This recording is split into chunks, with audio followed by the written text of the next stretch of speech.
자, 우리 열왕기상 네 번째 킹앤아이 네 번째 시간 인테그리티라는 제목으로 오늘 읽은 말씀 함께 나누고 싶습니다. 제가 지지난주 한국을 다녀오면서 컨퍼런스에서 그 주강사 하셨던 팀켈러 목사님께서 하나의 강의를 하시면서 그 강의 주제가 이제 포스트 모더니즘에 대한 것이었는데, 그 포스트 모더니즘에 대한 얘기를 하시면서 포스트 모더니즘 안에 들어있는 네 가지 내러티브를 소개하는 강의를 들었습니다. 네 가지 내러티브가 있다. 포스트 모더니즘의 네 가지 내러티브. 첫 번째는 아이덴티티 내러티브고, 두 번째는 해피니스 내러티브, 세 번째는 프리덤 내러티브, 네 번째는 모럴리티 내러티브다. 이렇게 강의를 하셨습니다. 그러니까 포스트 모던 시대를 살아가고 있는 현대인들의 이 네 가지 어떤 내러티브. 첫 번째 그 아이덴티티 내러티브라는 거는 내 재능과 갈망이 무엇인지, 나의 재능과 내가 갈망하는 디자이어가 뭔지, 자기 자신의 사람들이 관심을 가져야 된다. True to yourself. 너 자신에게 정직해라. 네 자신의 내면의 목소리를 들어라. 이런 내러티브가 포스트 모더니즘의 내러티브, 정체성 내러티브라는 것이죠. 두 번째 이 해피니스 내러티브라는 것은 Do what makes you happy. 너를 행복하게 하는 거를 해라. 이런 내러티브라는 거예요. 네가 행복한 것 해라. 이게 이제 이 포스트 모더니즘의 내러티브라는 것이고, 세 번째 내러티브, 이 프리덤 내러티브라는 거는 자유롭게 살아라, 자유로워져라. 어떤 의무에도 듀리에도 구속될 필요가 없다. 누군가가 나의 삶을 규정하는 삶이 아니라 내가 자유롭게 살아야 되는 거다. 이제 이런 내러티브가 이제 프리덤 내러티브라는 것이고요. 네 번째 이 모럴리티 내러티브라는 거는 모든 게 다 나의 결정에 달려 있다. 도덕적인 선의 기준, 이런 것들이 절대적인 것이 아니고 상대적인 거고, 그 기준은 내가 정하는 거다. 내가 생각하기에 옳으면 옳은 거고 아니다 싶으면 아닌 거다. 옳고 그름을 내가 판단하는 거다. 이런 어떤 내러티브가 현대 이 포스트 모더니즘의 시대에 속해 있는 포스트 모더니즘의 내러티브라고 이야기를 하는 강의를 들었습니다. 정체성, 행복, 자유, 도덕성, 이 네 가지 내러티브라는 것이 사실 인간이라는 이 우리의 인간이라고 하는 어떤 존재 본연에 인간으로 태어나서 인간으로 살아가면서 우리가 깊이 갈망하고 있는 것들, 깊은 어떤 갈망, desire, 이런 것과 정체성, 행복, 자유, 도덕성은 굉장히 밀접하게 연결이 되어 있죠. 사실 이 자체는 전부 다 너무너무 중요한 것들입니다. 정체성을 찾는 것, 행복한 삶을 사는 것, 자유를 누리는 것, 도덕적인 사람으로 잘 살아가는 것, 너무나 인간의 삶에 있어서 소중한 요소들입니다. 자, 이 모든 것들이 그리스도 안에서 이 땅의 구원자로 오신 그리스도 예수 안에서 이 정체성이나 행복이나 자유나 도덕성이 회복되고, 또 종교적인 용어로 하면 구속되고 redeem 된다는 표현을 쓰죠. 그러니까 restore 된다. 여러분이 그 이해하기에 더 좋게는 회복되고 restore 되고 구속돼서 제자리를 찾게 된다는 것이 기독교 복음의 어떻게 보면 핵심적인 내용이겠죠. 인간이 복음 안에서 정체성을 되찾고 행복이 뭔지를 깨닫고 자유 참자유가 뭔지를 알게 되고 도덕적인 삶을 살아갈 수 있다. 이게 이제 기독교 복음의 메시지라는 거죠. 근데 이제 안타깝게도 앞으로 이제 우리가 쭉 읽어보게 될 이 열왕기 상 혹은 하에 등장하고 있는 수많은 이스라엘, 북이스라엘의 왕들이나 남유다의 왕들, 그리고 이스라엘 백성들이 본인들의 그 구원자 되신 하나님 안에서 정체성과 행복과 자유와 도덕을 찾지 않고 헛된 우상들에게 찾아가는 모습들을 우리는 많이 보게 된다는 것이죠. 이것이 이제 눈이 가리워진 어리석어진 인간의 실존인 것이죠. 그러니까 인간의 손으로 지은 것이 이제 점점 많아지는데, 인간의 손으로 지은 것이 모두가 무너져 내린다는 사실, 그 진리를 오늘 본문도 어김없이 보여주고 있습니다. 인간의 손으로 지은 성전이 무너진다는 것이죠. 창세기의 바벨탑이 그랬고 수많은 도시들이 그랬습니다. 인간의 문화와 문명이 고대로부터 발전을 거듭하면서 수많은 도시들을 건설했지만 고대 도시들은 돌 위에 돌 하나 남지 않고 전부 다 무너졌고 모든 역사 유물 속으로 사라져 갔습니다. 화려했던 제국 왕국 없습니다.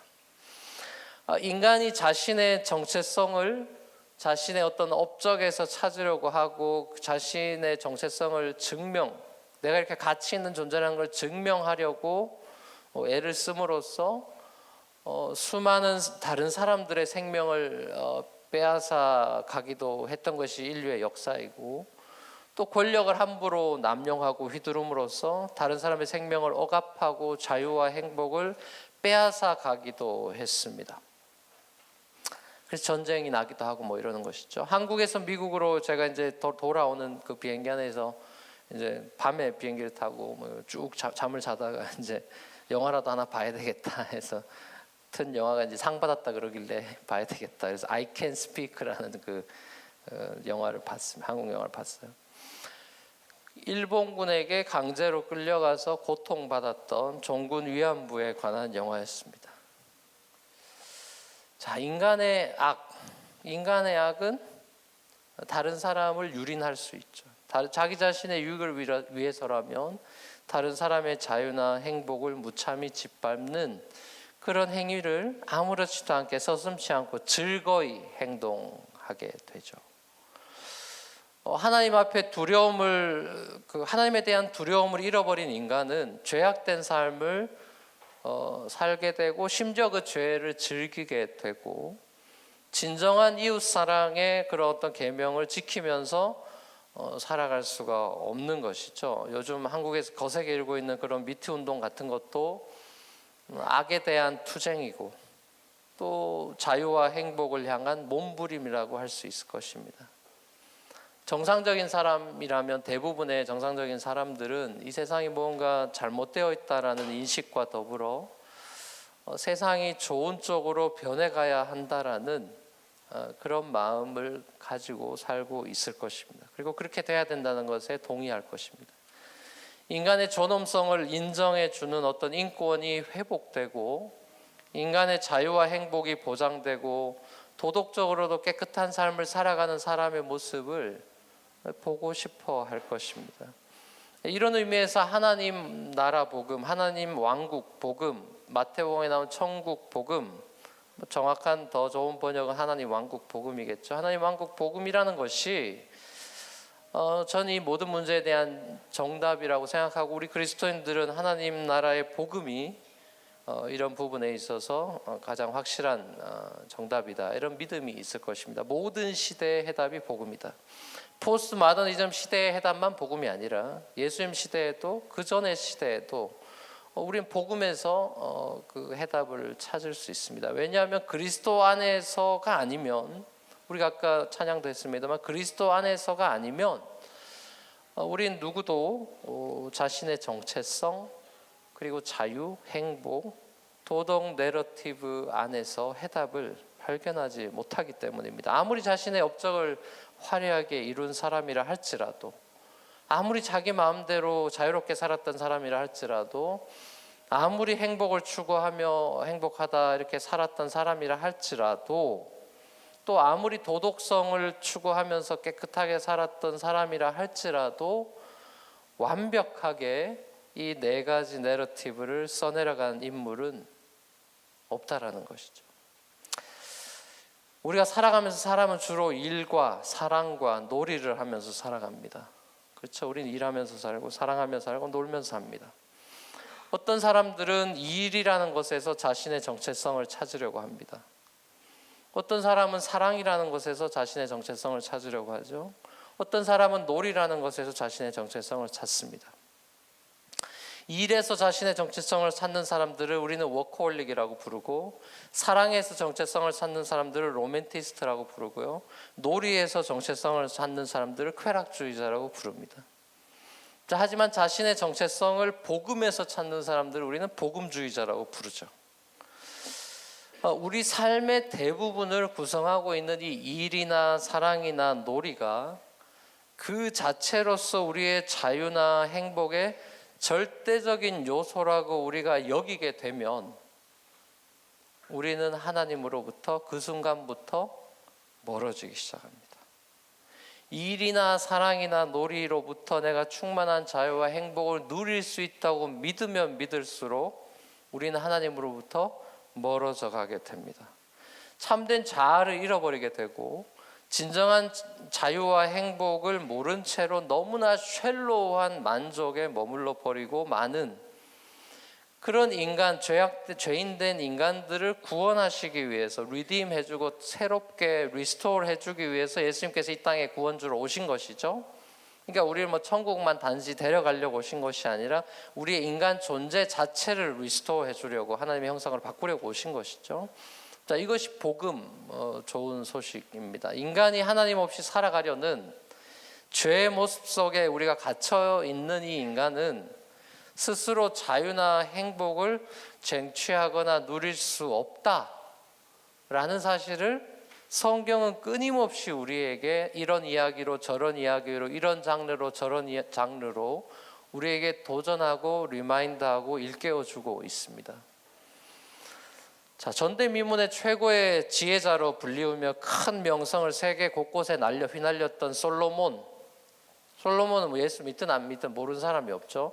솔로몬 이 왕도 결국 한 죄인에 불과한 사람이었고 그 많은 돈과 그 유명세로 그리고 그 수많은 1000명이나 되는 그 여자로도 자신의 정체성이나 자유나 행복을 다 채울 수 없구나라는 것을 나중에서야 깨닫고 책을 쓰잖아요. 그 어리석은 그런 정말 최고의 지혜자라고 하는 사람이 최고 어리석은 삶을 살고 나서 쓴 책이 전도서 아닙니까? 그가 남긴 그 전도서가 우리에게 그 교훈을 주고 있죠. 모든 것이 헛되다. Everything is in vain. 모든 게 다 헛되다라고는 고백으로 전도서가 시작을 하는데 그렇게 시작된 전도서라는 책이 마지막에 가서는 어떤 결론을 냅니까? 솔로몬의 결론을 한번 들어보죠. 전도서는 1장하고 12장만 읽으면 됩니다. 뭐 중간에도 좋은 얘기 많으니까 읽어보셔도 되는데 이 끝을 안 읽으면 아무 소용이 없어요. 전도 12장 13, 14절 같이 한번 읽어보겠습니다. 시작.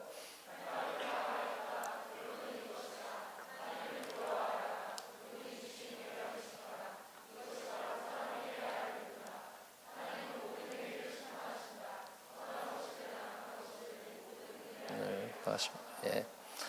장황하게 그 앞에 전도서의 여러 내용들, 인간이 뭐 먹고 노는 게 행복한 일이다부터 시작해서 잠언적인 내용들, 사람에겐 다 때가 있다, 뭐 생명의 때가 있고, 뭐 이런 때가 있고 저런 때, 뭐 그런 얘기들도 나오고 주옥 같은 아주 트위터의 글들이 쫙 나오고 나서 결론에 이르러서 나 이제 하고 싶은 말 다 했고 이제 결론을 짓습니다. 이러면서 한마디로 문장을 지은 게 하나님을 두려워해라. 계명 지켜라. 이것이 사람의 This is man's duty. 이렇게 이제 결론을 짓는 것이죠. 구약이 계속해서 강조하고 있는 것은 하나님을 경외해라, 두려워해라. 그 명령 율법들을 지켜라, 순종해라. 이거죠. 압축시킨다면요. 오늘 성전 봉헌식을 마치고 기분이 굉장히 업되어 있고 예배 드리면서 굉장히 은혜 충만하고 감격해 있는 솔로몬한테 인생의 어떤 정점을 찍고 있는 왕 됐죠. 뭐 하나님 앞에 성전도 지었죠. 성공이란 영적인 육적인 성공을 다 이뤄 보이는 솔로몬에게 하나님께서 나타나셔서 하신 말씀도 똑같습니다. 성전 다 지었다고 끝나거나 다 된 게 아니다. 네가 성공했다고 끝난 게 아니다. 성전 지었다고 다 된 게 아니고 네 마음의 성전을 지어야 된다. 밖에 보이는 피지컬 템플을 지은 게 끝난 게 아니고 네 마음의 성전 지어야 돼. 네 마음이 온전해져야 돼. 너희 아버지처럼 다윗처럼 내 명령을 지켜라, 순종해라 이렇게 나오는 거잖아요. 자, 이것이 사람의 마땅한 의무다. Man's duty다. 사람에게 자아와 자유와 행복만 있는 것이 아니라 네 번째 이 내러티브에 나와 있었던 도덕. 사람에게는 필요한 것이 정체성과 자유와 행복만 있는 것이 아니라 도덕적인 의무가 있죠. 내가 행복하면 그만이다라는 그런 포스트 마더니즘 내러티브에 대해서 성경은 그게 다가 아니다. 내가 기준이야, 내가 좋으면 옳은 것이고 내가 싫으면 틀린 것이야 라는 포스트 마더니즘 내러티브에 대해서 성경은 그렇지 않다. 사람에게는 선명한 도덕적인 기준이 있다. 그 기준이 바로 인간을 지으신 창조주 하나님의 말씀이다. 그리고 이 하나님의 말씀, 선명한 기준이 된 하나님의 말씀은 단지 묵상하고 그렇구나 이해하는데 그치는 것이 아니라, 동의하는데 그치는 것이 아니라 살아내야 되는 것이다.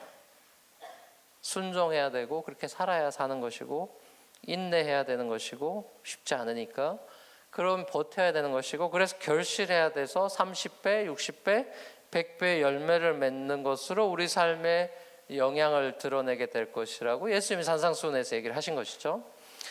인간으로서의 의무라고 할 수 있는 선하고 의로우신 왕의 명령에 대해서 우리가 순종을 실천함으로써 모든 인간이 그렇게 하나님의 말씀에 실천하고 그렇게 행동하고 반응함으로써 모든 인간이, 지상의 인간들이 함께 자유와 행복을 누릴 수가 있는 상태를 샬롬이라고 하는 것이죠. 이스라엘 왕이 하나님의 율법을 몸소 실천함으로써 백성들한테 모범을 보여서 백성들이 왕이 섬기고 따르고 순종하는 여호와 하나님을 함께 경배하고 높이고 섬기게 하는 것이 왕의 의무였다라는 것이죠. 의로우신 왕이신 하나님이 당신의 백성들을 사랑하시면서 동시에 공의로 심판하십니다. 이 역설이 있죠. 너무너무 사랑하시지만 공의로우신 하나님은 심판을 하십니다. 자신의 명령을 따라 살았는지 아니면 선한 일인지 아니면 악한 일인지 숨겨둔 거든 드러낸 거든 다 심판하시죠. 그 사실을 솔로몬은 이제 뼈저리게 경험을 하고 전도서를 쓴 것이죠. 자신이 공들여 쌓아 올리고 건축한 성전이 하나님의 심판으로 진짜 역사 속에서 BC 586년경에 바벨론 제국에 의해서 솔로몬 템플은 돌 위에 돌 하나 남지 않고 무너져 내렸습니다. 성전 건축의 그 위대한 업적이 큰 의미가 없어져 버렸죠.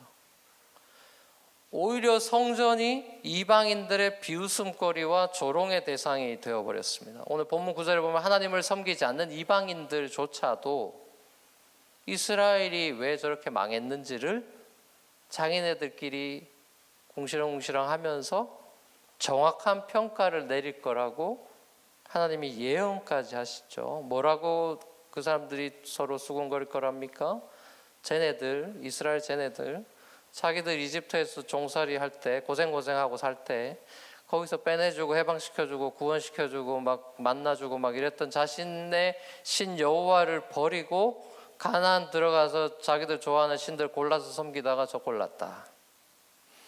자신들의 신인 여호와가 그래서 화가 나서 재앙을 내린 거지 라고 무너진 성전들을 바라보면서 그렇게 말을 할 거라는 것이죠. 하나님이 솔로몬한테 이렇게 경고의 메시지를 주셨습니다. 자, 근데 안타깝게도 솔로몬은 11장에 2장 넘어가면 11장에 보면 하나님의 말씀을 대놓고 무시하고 자기 멋대로 살아가는 모습을 보죠. 하나님이 제일 싫어하는 우상 숭배자로 솔로몬이 전락합니다.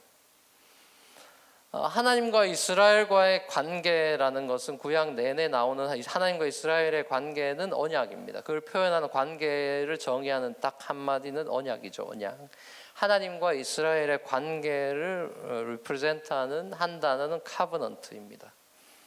자, 이 언약에 기반한 사랑과 충성의 관계가 이스라엘과 하나님의 관계죠. 그러니까 한국식으로 더 적나라하게 표현한다면 의리 이렇게 되겠죠. 의리.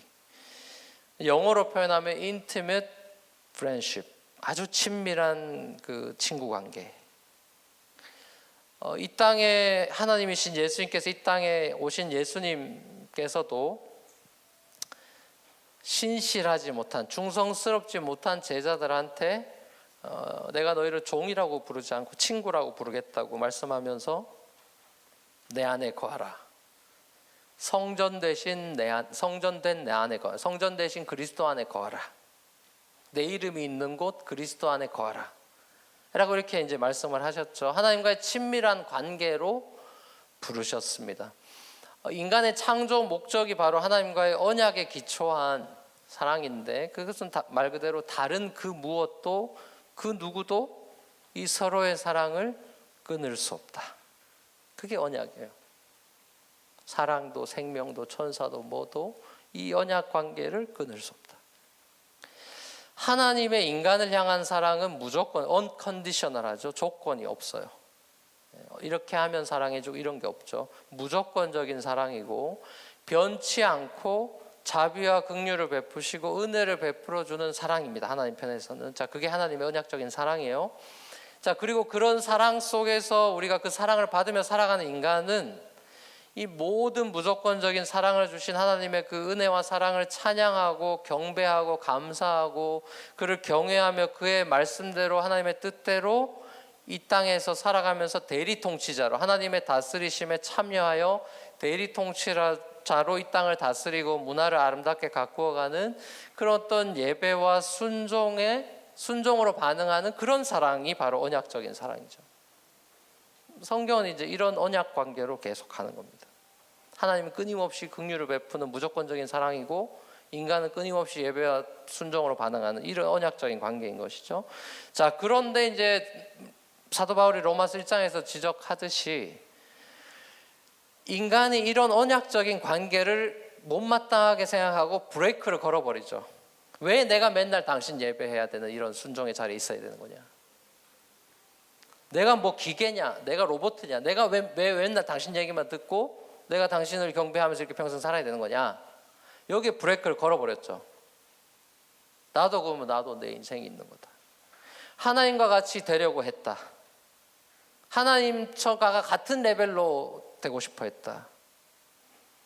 자, 그러니 그 인간은 죄인이 되었다라고 성경은 이야기하고 하나님 나를 지으시고 나에게 끝없는 은혜와 복을 베풀어 주신 하나님의 대신에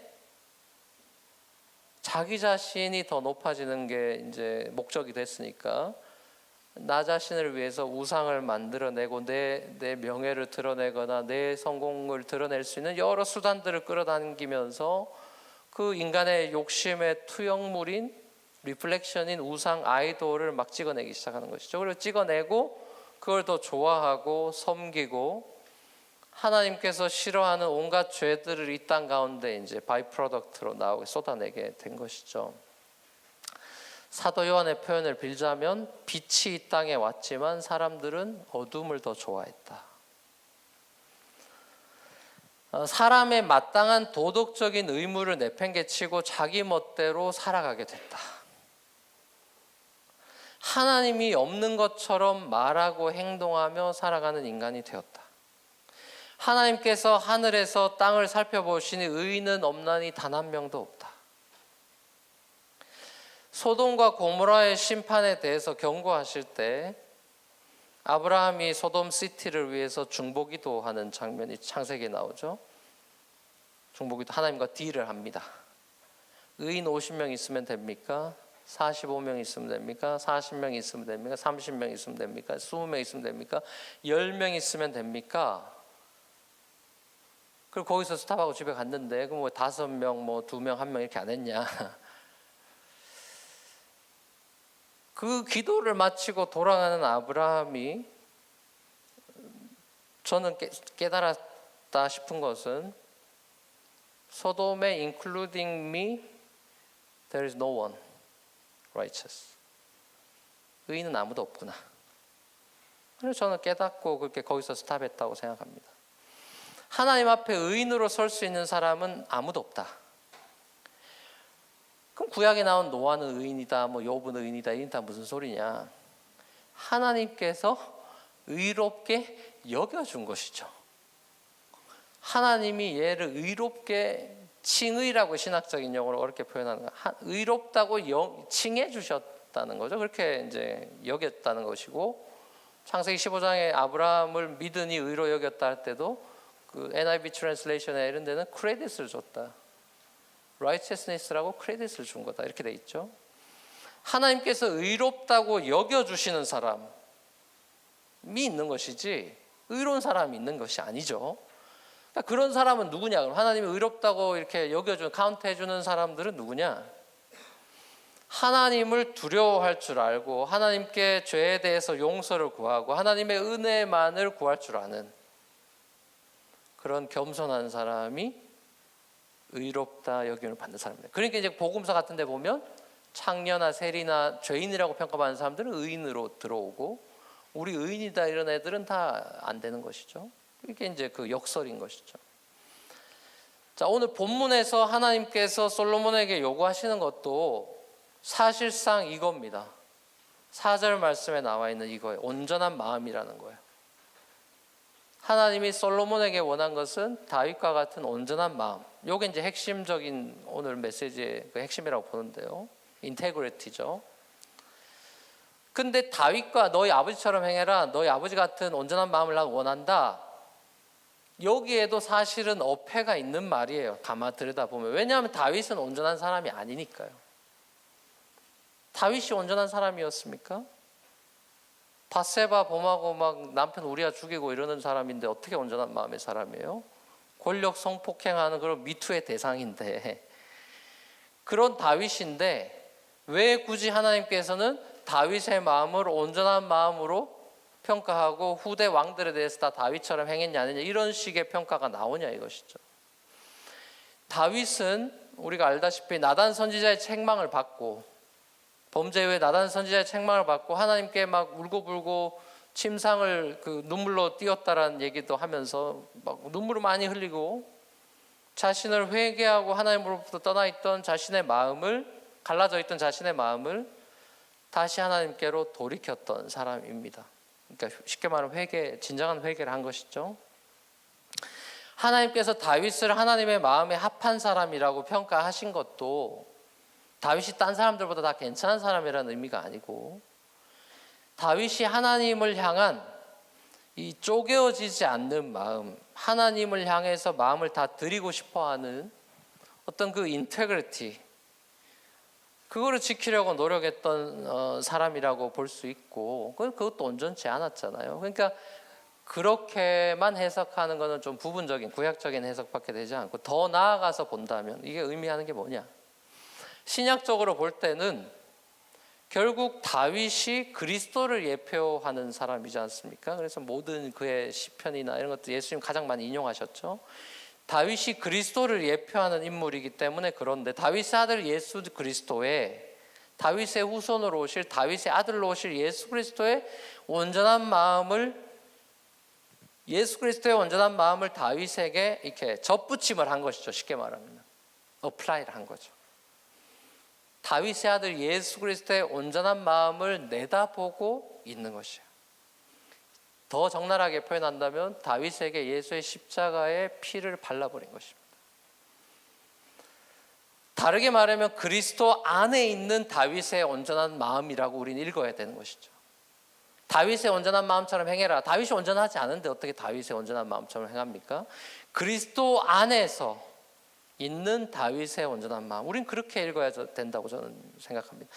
왜냐하면 그리스도가 신약에 딱 나타나신 분이 아니라 다윗과 이미 함께 계셨던 그리스도이기 때문이죠. 구약의 성령이 등장할 뿐만 아니라 구약의 그리스도는 이미 존재하고 계시잖아요. 다윗을 붙들고 다윗을 구원해 주신 다윗의 아들로 이 땅에 오시기 이전에 성육신 이전에 그리스도가 다윗과 함께 있었던 것이죠.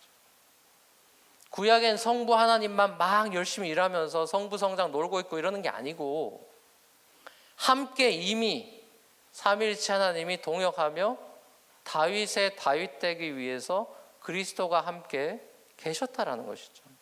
하나님께서 언약 백성들에게 요구하신 한결같은 것이 바로 이 쪼개어지지 않는 마음, 하나님과의 언약을 끝까지 신실하게 지켜내는 이 언약적인 충성, 영어로는 covenantal faithfulness라고 하는 언약적인 이 충성의 마음이 하나님이 원하시는 마음이에요. 근데 그걸 영어로 한 단어로 또 줄인다면 인테그리티가 되는 것이겠죠.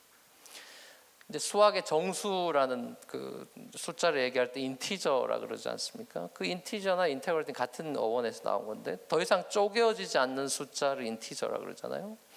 이게 인테그리티는 더 이상 쪼개어지지 않는 마음, 쪼개도 더 이상 쪼개어질 수 없는 마음이 이제 이 인테그리티인데, 하나님만을 경배하고 사랑하는 충성의 마음을 의미합니다. 이 마음은 사실 근데 아이러니컬한 것은 우리가 마음 먹는다고 되지 않죠.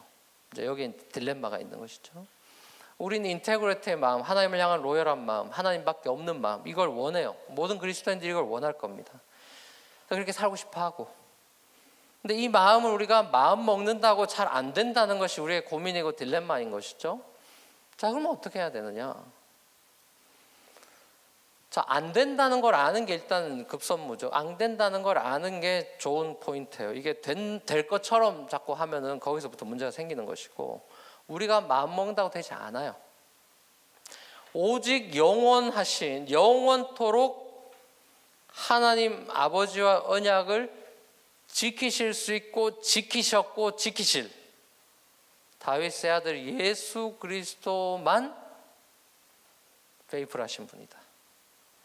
그분만이 이걸 할 수 있는 분이기 때문에 내가 그분 안으로 들어가는 수밖에 없다.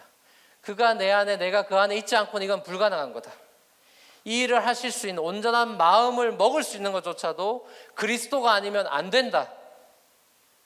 이거를 우리가 뼈저리게 경험을 해야만, 느껴야만, 그리고 인식을 해야만 우리는 변할 수 있습니다.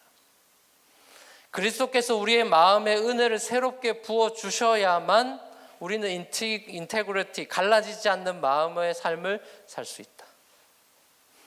마태복음 5장에서 산상수훈에서 예수님께서 천국 시민의 삶을 이야기할 때도 내 아버지께서 온전하신과 같이 너희도 완전하고 온전하라 라는 이런 말씀을 하셨는데, 이게 그런 의미입니다. 내 아버지께서 완전하는데 너희도 완전해.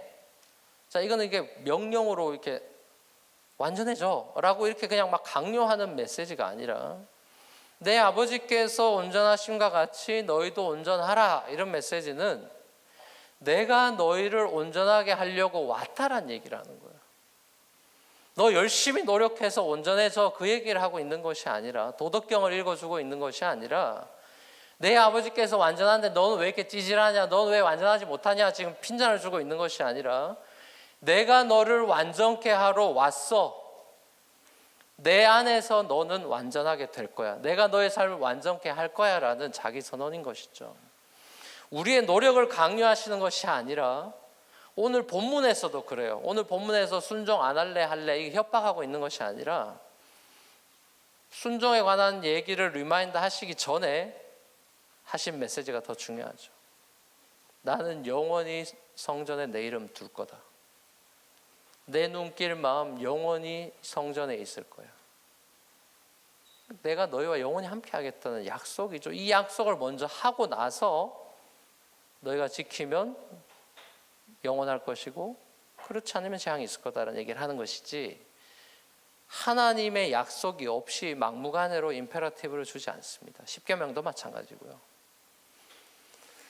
우리는 하나님의 신실하심을 믿고 그 이후에야 순종할 수가 있는 것입니다. 이런 의미에서 저와 여러분들의 순종은 결코 맹목적인 순종이 아닌 것이죠. 그러니까 한국식으로 따지면 까라면 까는 그런 군대식 복종이 아닌 것입니다.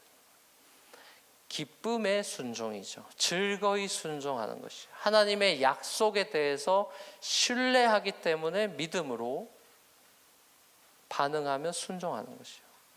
온전한 마음, 갈라지지 않는 마음, 그 인티저의 마음으로 신뢰하지 못하는 사람은 결국 순종하지 못하는 것입니다.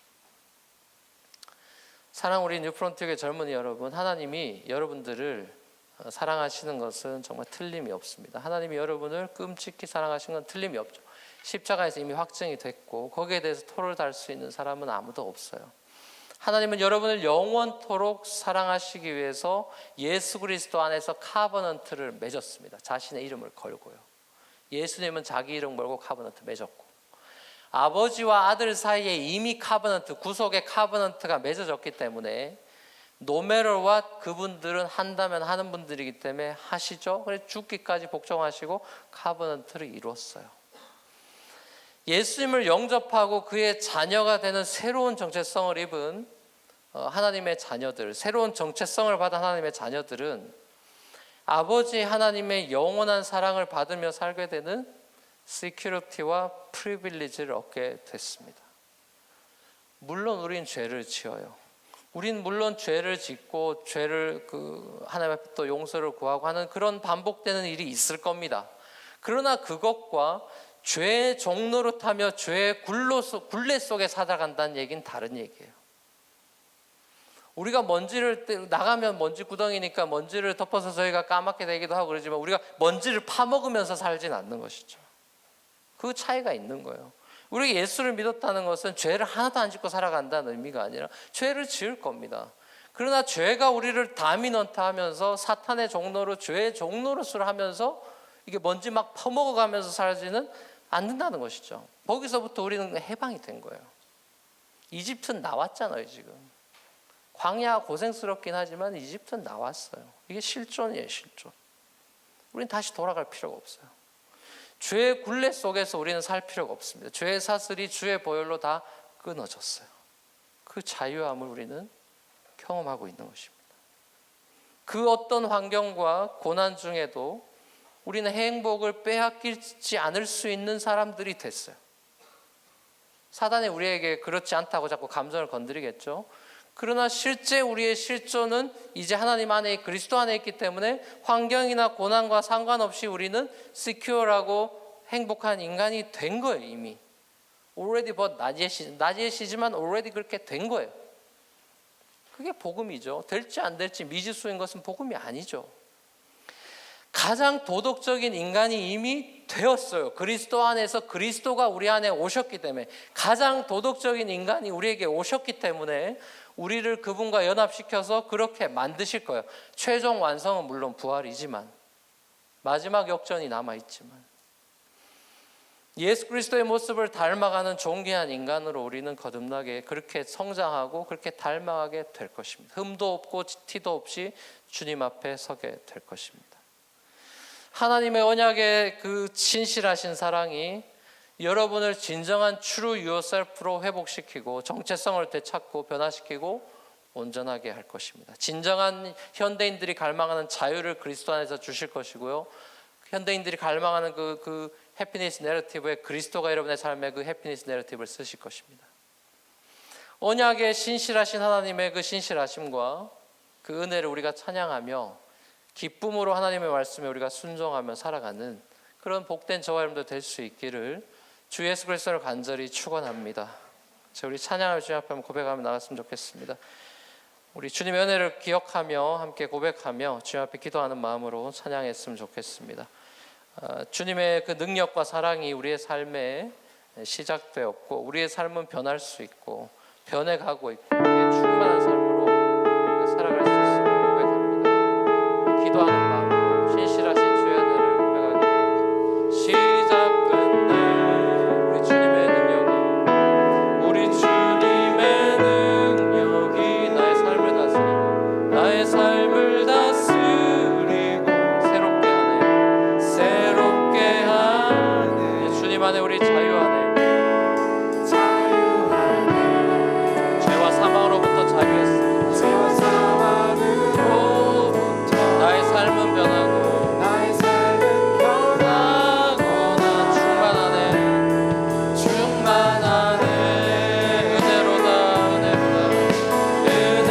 은혜로다 주의 은혜 한량없네 한량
한번 우리 말씀 이어가면서 기도하며 나가기 원합니다.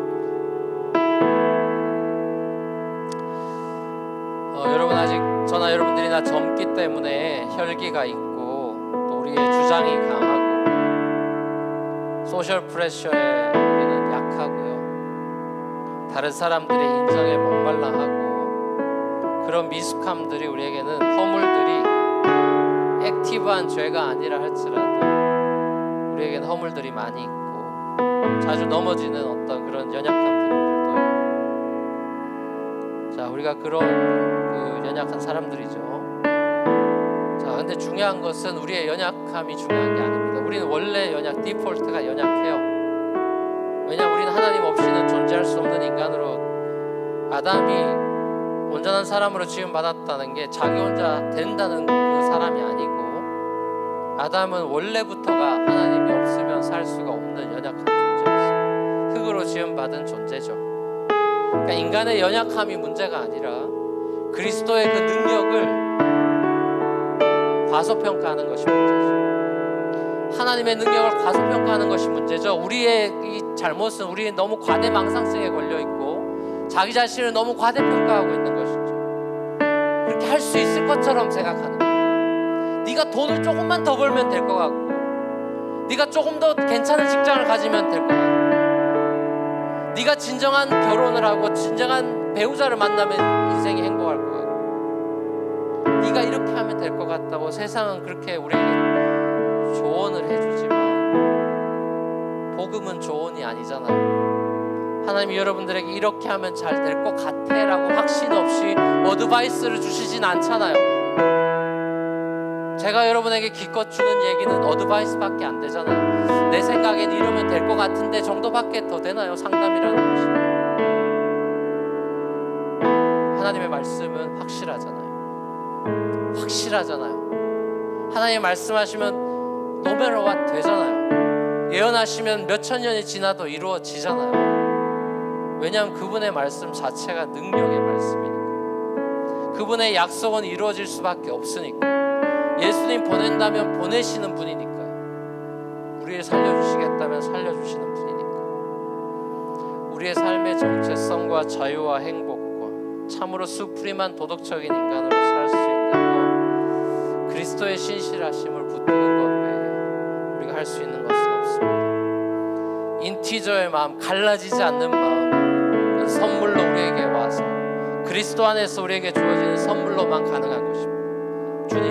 주님이 필요합니다. 날마다 I need you more and more every day. Each and every day I need you, Lord. 이것이 우리가 할 수 있는 가장 신실한, faithful한, 온전한 사람의 기도인 것입니다. 주님의 능력이 필요합니다. 주님의 은혜가 절대적으로 필요합니다. 주님 없이 저는 살 수가 없습니다.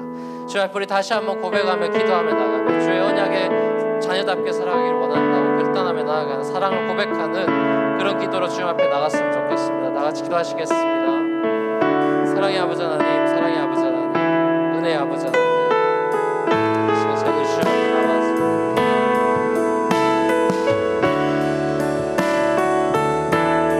주님 앞에 나와서 저희들이 기도하며 주님 앞에 예배하며 머리를 좋아하며 대신 주님을 찬양하며 경배하며 아버지 하나님, 우리의 능력과 우리의 실력과 우리의 의지와 우리의 노력만으로 인생이 이루어지는 것이라면 얼마나 쉽고 얼마나 간단한 복잡하지 않습니다. 그러나 아버지 하나님, 인생은 생각보다 복잡하고 우리의 삶이 만만치가 않고 여러 장애물과 건너야 될 그런 산들이 헤쳐나가야 될 장애물들이 있습니다. 내 믿음을 방해하고 당신과 우리의 사랑을 갈라놓으려고 하는 많은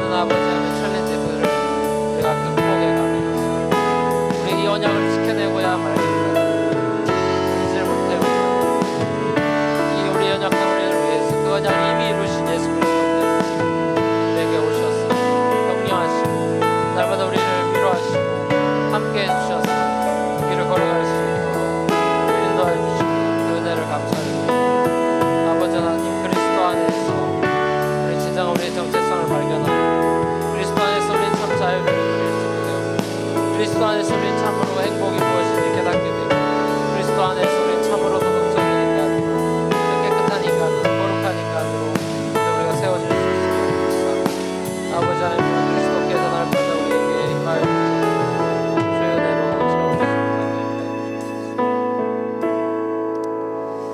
사랑의 아버지 하나님, 인생이라는 것이 참 만만치가 않구나. 삶이 참 고달프고 수고와 슬픈 뿐이구나.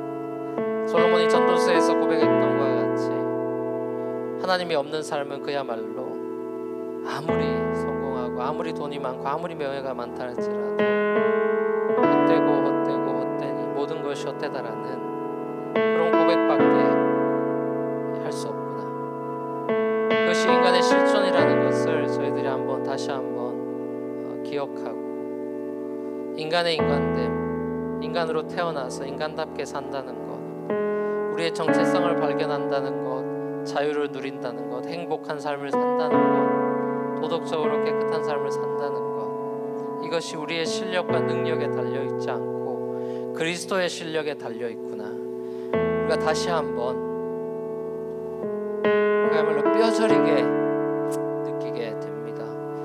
하나님, 우리의 죄와 허물을 질책하지 않으시고 용서하시며 우리의 삶을 대신 살아주시고 우리 안에 거하셔서 성전 삼으신 그 하나님의 치열한 그 페이프란 무조건적인 사랑과 은혜가 우리의 삶을 견인하고 있음을 깨닫게 하셔서 넘어졌을 때라도 다윗과 같이 다시 갈라지지 않는 마음으로 주께로 돌아갈 수 있는 그런 회개의 영을 부어주시고 주님과 함께 동행하는 기쁨을 누리며 회복하며 주님 안에서 참된 정체성과 자유와 행복을 만끽하며 하나님의 왕국을 누리며 천국을 누리며 이 땅 가운데 살아갈 수 있는 당신의 나라의 시민들, 언약의 자녀들, 사랑받는 특권을 가진 사람들답게 주의 영광 가운데 살아가는 우리 뉴프론티어 교회 모든 젊은이들, 성도들 될 수 있도록 주님 축복하여 주시옵소서. 모든 것 주님께 감사 찬양 드리옵고 살아계신 예수 그리스도의 이름으로 간절히 소원하며 기도합니다.